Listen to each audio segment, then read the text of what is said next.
Hi, I'm Sharon Kindred, host of Lifestyles Today in Brevard, and I'm here at the KidZone. What a great place to beat the heat this summer. And with me is Kim Wallen. She's the co-host of KidZone. Kim, love this space. Can you tell me about it? Thank you. It's a 5,000 square foot indoor playroom. We have comfortable couches for the parents to lounge on. We have lots of activities for the children. We have computer games, TV games, Pac-Man arcade games, air hockey, bounce houses, ride-on toys, building blocks, everything you could possibly imagine for the children to play with. So we have some little exercise equipment. We have the Smart Cycle, which gets them exercising and developing their brain. Well, let me ask you this. The parents would like more information about the KidZone as far as the hours. I know you said you had varied hours. What is there a website they can go to? They can go to our website. It's www.kidzonefl.com. Cool. Well, I think I'm ready to play, so thanks, Kim, for having us. Without organization, the KidZone would be a mess. Now let's show you some tips to get your home organized. Hi there, I'm Shrum. I'm here in the Florida Today studio with Marcy Katz, who is an expert organizer. She's president of her company, Expertly Organized, based in Merritt Island. And Marcy is going to talk to us today about some ways to get organized without spending a lot of money. Now, these are some things that you probably have around your house that you just need to, get creative with. So, Marcy, first of all, tell us, why is this such a problem? Why do people get so cluttered and just can't get organized? Well, part of the problem, Autumn, is that people get attracted to these really fancy organizing supplies, and then they bring them home, but they don't really have a good idea of how to use them or a real idea in their mind when they purchase them of where to put them. So unfortunately, they end up adding to the clutter instead of solving the clutter problem. Okay. So what are some things you need to do first before you even start thinking about going out and buying these items? What are some tips for getting organized? Well, here's a little secret that I'd like to share. There's 3 steps to being successful with organizing products, and this is whether you purchase the products or whether you make them. It's 3 simple steps. The first step is to eliminate excess. Please do not spend your time, energy, or money organizing things that you really don't want, need, or use anymore. As I often say, sometimes the best organizing container is the donation box, the recycling bin, or the wastebasket. Okay. So step 2 is then to focus on function. And what you really need to determine in your mind is how you're going to use something, where it's going to go, what size you need. Don't get sidetracked by what it looks like. Think about the function you need. Right. Then you can create your containers. And containers are nice because they draw boundaries around your object. They also reduce visual clutter. And most importantly, it gives you a place to put something away. Okay, great. So let's talk about some of these things. What should we start with? Well, I brought with me today just a couple of things. We can start here. Okay, what's this? A coffee mug, it looks like. This is a coffee mug, but it is also a piggy bank and a bookend. Oh. If you remove the fake foliage, you can see I've put inside of here coins. Now, I've rolled them, but you don't really have to roll them. You can just toss your spare change in there as you go. It makes it very heavy, and you can use this as a bookend. Functional and pretty. And it solves 2 problems at one time, floppy books and loose change. Great. And what's this over here? What's this? This looks like a tissue box. It looks like a tissue box, but it's actually an empty tissue box filled with newspaper bags. Ah. And I searched the internet, and there are some amazing uses for newspaper bags. You can use them for pet waste. You can, which is a very common use. You can use them for a wet umbrella. You can use them for wet bathing suits at the beach or the pool. You can also use them to wrap shoes when you travel. Great. And that protects both your shoes and the rest of your luggage. And if you're, for a man, you would use the Sunday bags. You can use them if you're painting on a paint roller so the paint doesn't dry up when you want to take your lunch break. Wow. And can you think of any more uses? No, you're doing pretty good. Well, if anyone else can think of some more uses, I'd like to know about them, so drop me a line. Yes, that's great. All right, let's see. What is this ice cube tray? What do you have going on here? This is just an ordinary ice cube tray. And this is great because you can use it for organizing small items. It's shallow, so it fits right in a drawer, or you can leave it on an open shelf. And here I have earrings, you have some change, some office supplies. It's also great. Guys like to use it out in the garage for hardware. Now, this looks interesting to me. It looks like one of those things you buy that organizes your office supplies, but it's actually a bunch of other kind of boxes pieced together. What are these? Aha, these are checkbook boxes. Have you seen these before? I have. Do you have any at home? I have a drawer full of these at home, just holding old checks and just... Well, what you could do is just open it up, and you can put them together. You can use both the top and the bottom.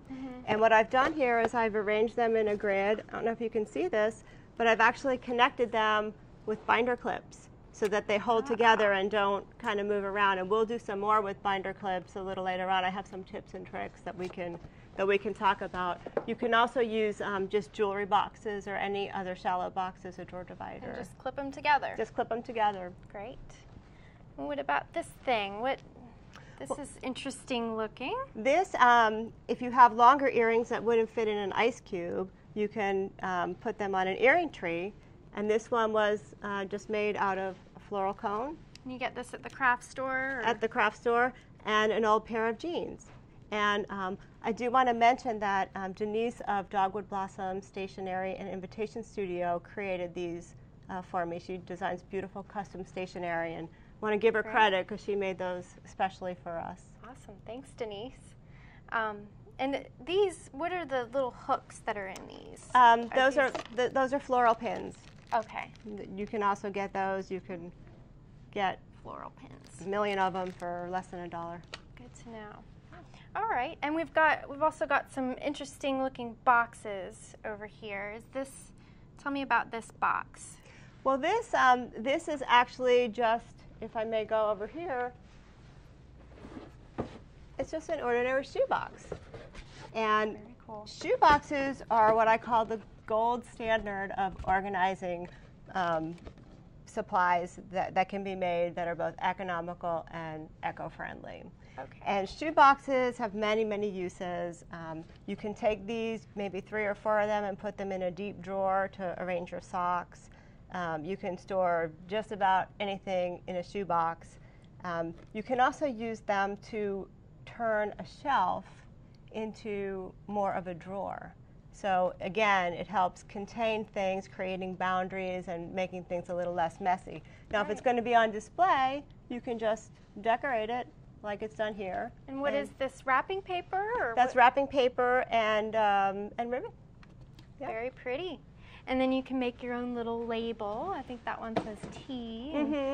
So it lets you know where you need to put certain things. Right. With boxes, it's very important to create your labels, particularly if it's not open top or see-through.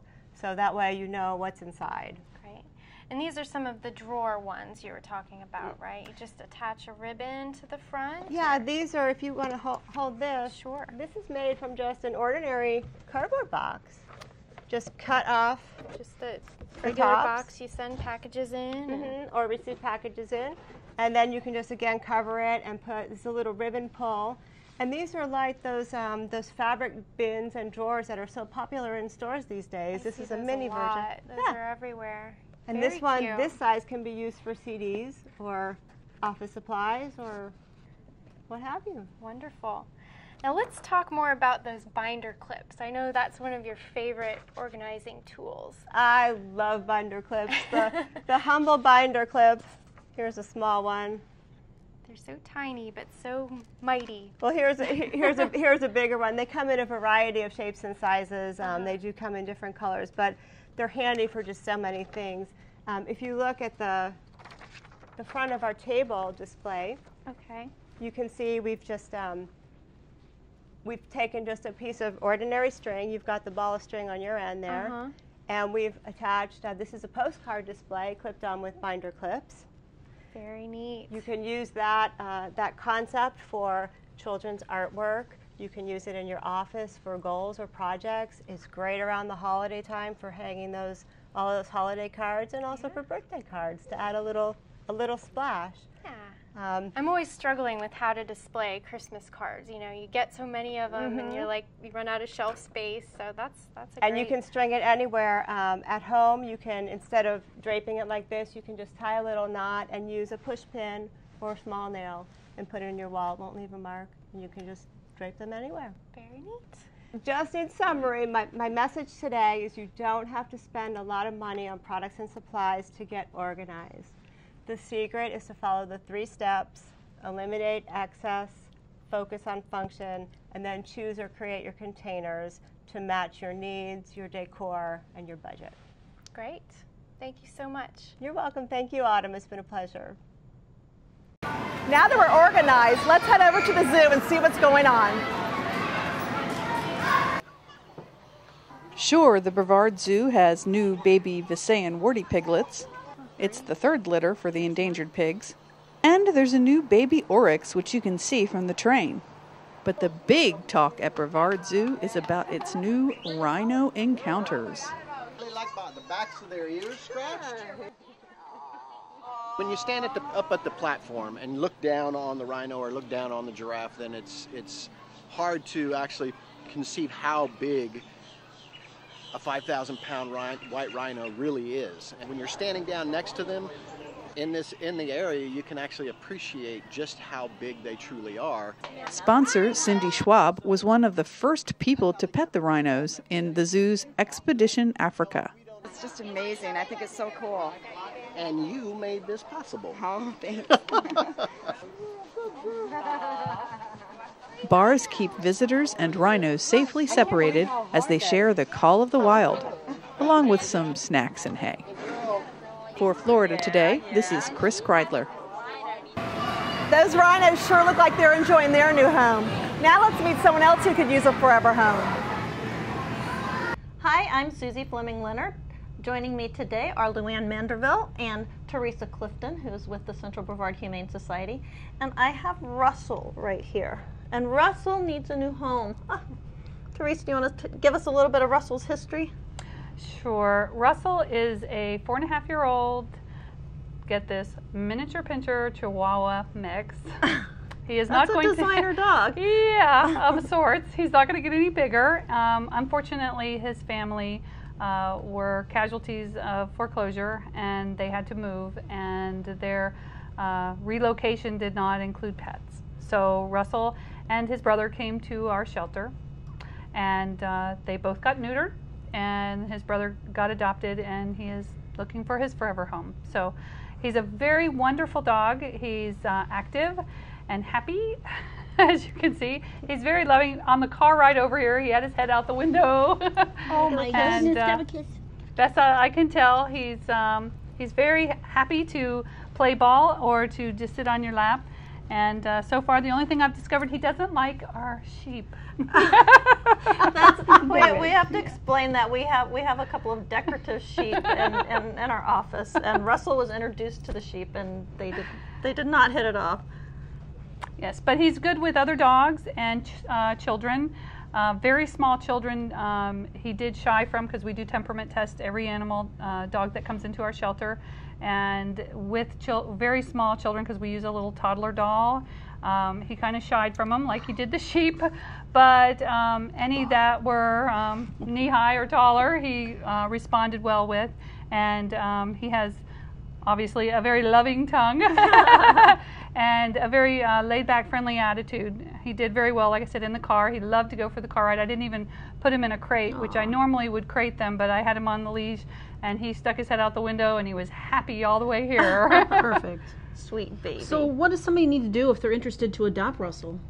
Well, Russell is adoption for at our shelter on 1020 Cox Road in Cocoa. Okay. We're open 7 days a week, so you can come in any day. The kennel opens at 11 o'clock every day, Monday through Sunday. He is $200, and that is all-inclusive. All of our dogs are heartworm tested and then put on HeartGuard, spayed or neutered. In Russell's case, he is neutered. And they are on frontline for fleas, and he has a rabies shot, and he has had his DHAPP, which is the distemper, which is very important. And he's very healthy, and he's very happy. And you can adopt him Just come in and interact with him. If you have a dog at home, you would want to bring that dog with you to introduce him to Russell, to make sure that they like each other. Because like people, you know, sometimes you meet people and go, well, animals do that too. And Russell has a great disposition. He's not an alpha dog. He's very mellow and laid back, so he will make a family a wonderful addition to their home. He's just looking for the right people. Well, he's a total love bug. Yeah, he really is a lap dog, isn't he? Yes, he wanted to sit on my lap, but I was driving, so he had to sit on his own. He wanted to be the co-pilot. That's hard. But he loved the window, so. Well, Teresa, thank you for coming in and joining us. And Russell, I hope you find a forever home very soon. Me too. Yeah, we're sure that he will. You can see his cute little mug on our website at crittersavers.com. If you're not looking for a Russell dog, how could you resist that? I know. We do have all of our other adoptable animals up on the website at crittersavers.com, so they could go there as well. All right. Thank you, Teresa. I'm here with Luann Vanderbilt. Father's Day is coming up June 21st. Luann, do you remember some of the funny gifts we used to give our dads? I really do. I really do. I remember all the ultimate, tacky ties, and we'd have to beg, Dad to bring it out of the closet to wear. And of course, maybe we had an ultimatum when we really wanted it for ourselves. Old Spice. Remember Old Spice? Yes, I remember Old Spice. Of course, probably Dad had about 30 under his medicine cabinet, right? That's right. Probably didn't dare tell us that he actually had 30 of them and really didn't care for the scent. So. Well, Luann had a chance earlier to talk to some children and find out what they think their dad would like for Father's Day. Let's check it out. I'll probably try to hit Lotto so he can not have work anymore. I might get him another Father's Day card. A Father's Day card? Do you think you might make it yourself or buy it at a store? Like maybe I'll buy it by myself. Buy it by yourself? Wouldn't that be nice? Do you have allowance to do that? No, you might yet. have to ask Mom for a little bit. Okay. Yeah, you might have to. But we don't have to tell Dad that, right? Yeah. A hug and a kiss and a card. A hug and a kiss and a card? How nice is that? Are you going to write anything on the card? Dad, thanks for taking care of me so well. Aiden, can you tell me what you might get your dad for Father's Day? I don't know. You don't know? Do you think you might get him a card that says, I love you, Dad? You do? Mm-hmm. And what do you think you might get your dad for Father's Day? A fishing rod. Oh, does he like to fish? Yeah. Do you go fishing with him? Sometimes. Sometimes. This little cutie is Madison. Madison, what are you going to get your dad for Father's Day? A fishing pole. A fishing pole. Cool. Does your dad like to fish a lot? Yeah. He does? What else do you think you might get Dad for Father's Day? Like a card or maybe a card. And what are you going to write on your card? I love you, Dad. Oh, nice. That's our show for this week. Thanks for joining us. We're going to end our show with a photo gallery of doting dads. Have a great week.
For more information on anything you have seen on today's show, visit brevard.momslikeme.com.